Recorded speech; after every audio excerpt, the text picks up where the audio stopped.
Hey guys, this is Mini Cool LOL, Mini Cool LOL from Leech and Mini, and I'm here today to kick off a new series on our channel called Rant Central. And this is pretty much going to be our own personal opinions about games and how they make us upset in various ways. This particular rant video is going to be the roster of Ultimate Marvel vs. Capcom 3 and how I think it should have been different. As you can see at the beginning of the video, I showed you the rosters from Marvel vs. Capcom 1, Marvel vs. Capcom 2, and then Ultimate Marvel vs. Capcom 3. I left out Marvel vs. Capcom 3 Fate of Two Worlds because I figured all of the characters in that are in Ultimate Marvel vs. Capcom 3. I would like to start off by saying the characters that were in the first one that were also in the second one, which was pretty much the whole roster. And the roster being Jin, Ryu, Captain America, Venom, Hulk, Wolverine, Lilith, Captain Commando, Mega Man, Spider-Man, Zangief, Chun-Li, Gambit, Strider, and War Machine. That's a pretty good roster to have for their first game. There's some real trademark characters for both Marvel and Capcom. But the whole roster from the first game made it into the second game, and they expanded more on each side. They added some cool characters like Hayato from Capcom, Rogue from Marvel. They added Juggernaut, which was pretty cool.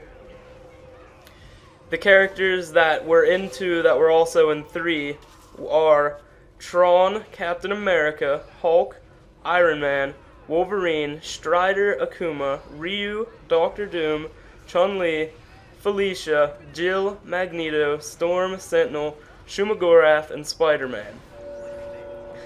They're all pretty cool characters. I like them. I like all the characters that made it from 2 into 3, with the exception of maybe Felicia and Jill.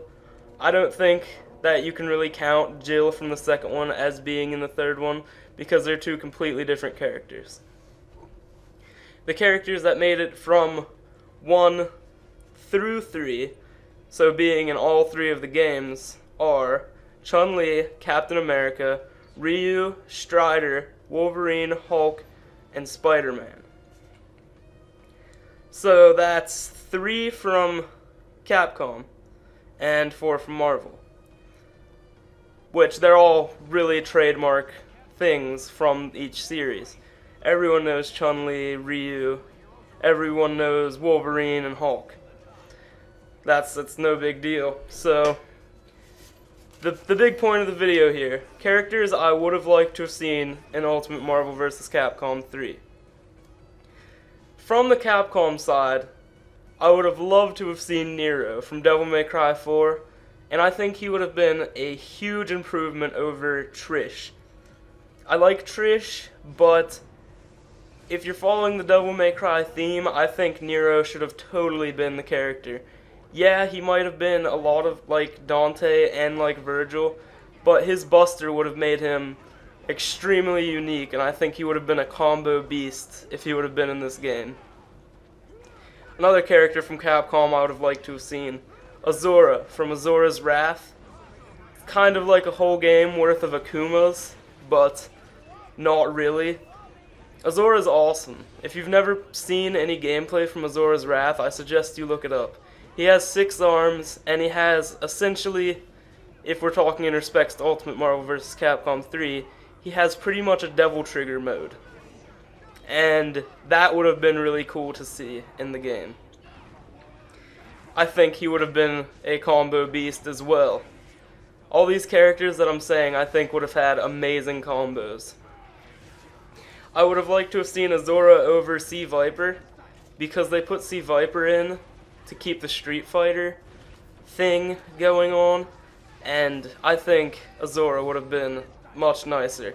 They made a DLC for Azura's Wrath that was Street Fighter oriented, and you actually played him like he was in Street Fighter.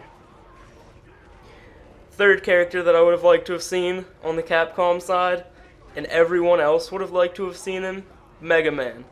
Mega Man X even. Either one. I think X would have been good. He might have been a little bit like Zero, but he would have been more focused on projectiles. But come on, Capcom. Everyone wanted Mega Man. Everyone still wants Mega Man. Instead, you have to tease us by putting two different Mega Man alt costumes. One for Frank West and one for Zero. Just put him in the game. The fourth character I would have liked to have seen from Capcom, he was in the second one. And I'm not too familiar with the series he's from, but Hayato. Hayato was really cool in the second one. He flowed together nicely. And I just think, with the visuals from the third one, he would have been great. He would have been an amazing combo machine. And I think he would have done well over Felicia. Felicia's cool, but I would have liked to have seen Hayato's visuals in the third one a lot more than Felicia. Backtracking a bit to Mega Man, I think Mega Man would have been a lot better than Phoenix. Phoenix Wright, yeah, he's a cool character, and he's kind of in there for a gimmick. I get it. Capcom, he's like a big thing of you now. You like Phoenix, everyone likes Phoenix. But he shouldn't really be in a fighting game. I get it. It's a gimmick. I understand. But Mega Man, like, there's only two characters from the Mega Man series, and almost every other series gets 3 or 4 people. Zero, Tron, and Mega Man. Don't have Phoenix in there. He's the only guy from his game. I mean, he's cool. He's a cool character, but Mega Man would have been 20,000 times better. Moving on to the Marvel side. I would have liked to have seen Venom. What happened to Venom? Why did he get dropped out? He was in the first and second game. Venom is awesome. Venom would have been amazing for all the visuals in this game. They were so held back in the second one and first one. The graphics for the third one are beautiful. To see Venom like symbiote and jump across the screen, that would have been amazing. I think he would have done well over Super Skrull. Not many people are familiar with Super Skrull. Put someone more familiar in. Venom. Venom is awesome. He would have been amazing for this game. The second character from the Marvel Universe that I think would have been great in this game. Gambit. He was in the first and second game. Why take him out of this game? Instead, you have to put in MODOK. Like, no one knows who MODOK is. Once again, I understand what they're trying to do. They're trying to take characters from the backlight and move them forward a little bit. That's cool, but give the fans something that seems more fitting, like Gambit. The third character that I think Marvel should have put in is Rogue. Rogue would have been awesome, though still would have liked to have seen Gambit over Rogue.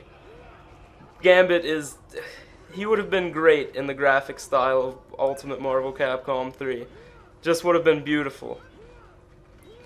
And the fourth character, which I definitely think should have been in this game, Cable. Why take Cable out? He would have been great for this art style. Instead, you have to put in people like She-Hulk and Rocket Raccoon. This is ridiculous. I just think that the roster should have been thought out a little better. Well, that was my rant for Marvel Capcom 3. Thanks for watching, and let me know what you think in the comments.